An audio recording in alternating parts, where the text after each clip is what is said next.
And now it's time for The Buzz, where we're going to talk about the talk of the town here in East Tennessee.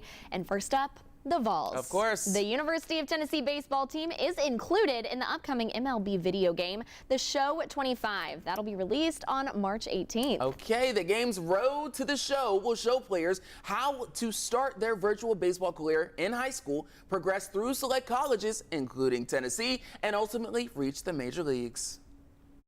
To the thrill of college baseball.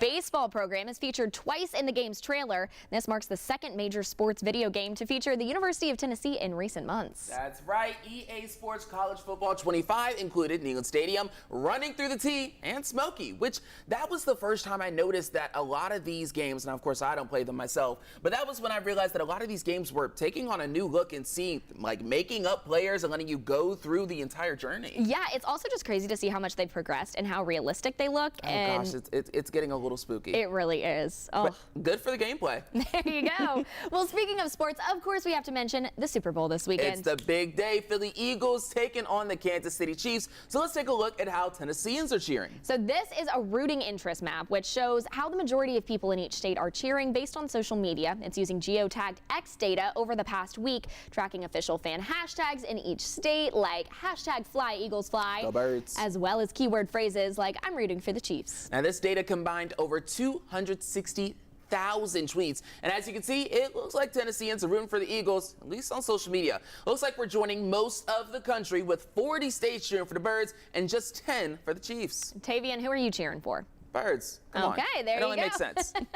And the game isn't the only highlight of the Super Bowl. The snacks are as well. Coffeeness did a state-by-state analysis of Super Bowl food and says, not surprisingly, buffalo chicken dip is the most popular Super Bowl food here in Tennessee. It's like the best dip. Oh, absolutely. I'll have it all year round. Every time. And that seemed to be the favorite in most states, but other notable mentions include baked potatoes, fried green tomatoes, funeral potatoes, which I'd never heard of. Yeah, no, I don't know. What are those? Okay, so I just looked it up, and they're popular in Idaho, Utah, and Wyoming. And they're a casserole made with potatoes, cheese, and cream soup, and then they're topped with like a little crunchy topping.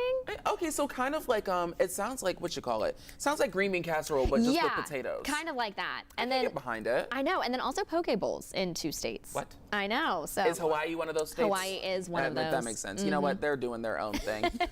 They are. Now, the most popular dessert for the Super Bowl is chocolate-covered strawberries, while in Kentucky, it's apparently strawberry shortcake. Sam, can you confirm? So I am from Kentucky, and I will say, I feel like number one, I don't really bring desserts to Super Bowl parties, but I don't feel like I've ever had strawberry shortcake at a Super Bowl party, so I don't know. Chocolate-covered strawberries is an interesting choice. I'd feel like maybe like ice cream or something, but maybe that's like some Valentine's Day overlap. That is a good point. It could be related to Valentine's Day, but I'll take it. Last but not least, another star of the Super Bowl, the halftime performance. Kendrick Lamar is set to perform fresh off the big win at the Grammys, where he took home 5 trophies: Record of the Year, Song of the Year, Best Music Video, Best Rap Song, and Best Rap Performance. And hey, for the Swifties out there, she was getting a little jig too. She's always busting it down at a great performance. But my girl SZA will also perform alongside Lamar. Oh, the highlight of the Super Bowl, in my opinion, is seeing that halftime performance. This is really, I've heard Kendrick Bowl, Mustard Bowl. It's just going to be a vibe.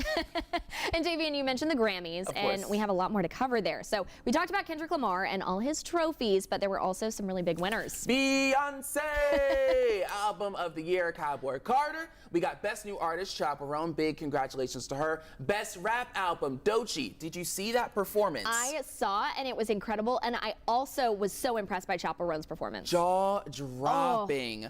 And of course, there were a couple ties here to East Tennessee. There were 6 former Middle Tennessee University students were nominated for Grammys. University alumni, supporters, and friends gathered before the big event to honor the nominees. And MTSU alum Brandon Belt came home a winner, capturing another Grammy Award. Another? That makes 2? It does. Okay, Belt period. is an audio production engineer. He was honored for his mixing work on Billy Strings Live Volume 1 by artist Billy Strings, and that won for the Best Bluegrass Album. Wow, congratulations to Brandon. That is amazing work right there. Exactly. And also one other artist that we need to talk about, Sabrina Carpenter. Our girl, she was nominated for 6 Grammys and won 2. One for Best Pop Vocal Album and Pop Solo Performance. And These big wins came just days after Carpenter announced on X and Instagram that East Tennessee legend Dolly Parton will be featured on the deluxe version of her album in a brand new remix. We are so cooking. We cannot wait. That'll be on Please, Please, Please, and I'll be listening to that.